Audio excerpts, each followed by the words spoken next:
रामचरितमानस लौकिक दृष्टि से तो गोस्वामी जी ने रचना किया, पर सबसे पहले शिव जी ने इसकी रचना किया है और हृदय में रख लिया था।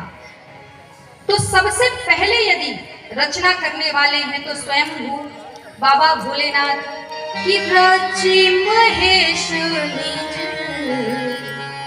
मानस रची महेश निज मानस रची महेश निज मानस रची महेश निज मानस सत पाई शिवा सन अवसर पाए शिवा सन अवसर पाए शिवा सन। जब समय मिला, सुंदर समय सुसमय देखा, तब पार्वती जी को सुनाया है ये कथा।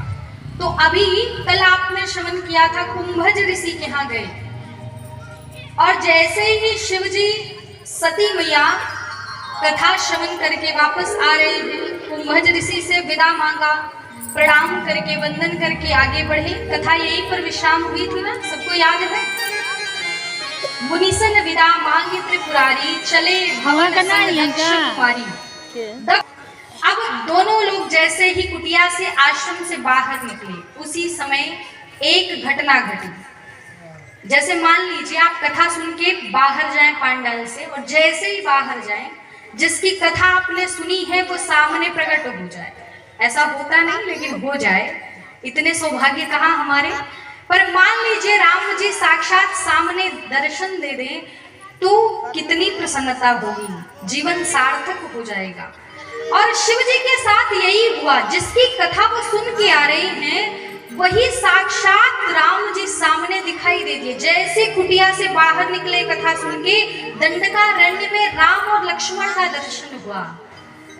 और जैसे ही राम लक्ष्मण को देखा, दंडक वन विचरत अविनाशी, दोनों भाई राम लक्ष्मण पगडंडी से जंगल के पतले सकरे रास्ते से होकर के चले जा रहे हैं। शिव जी ने देखा, बलिहार हो गए, देखते रह गए राम जी को कि आज साक्षात दर्शन हो गया, मेरी कथा सुनना तो सार्थक हो गया, जिसकी कथा मैंने सुनी वो साक्षात दर्शन दे दिया।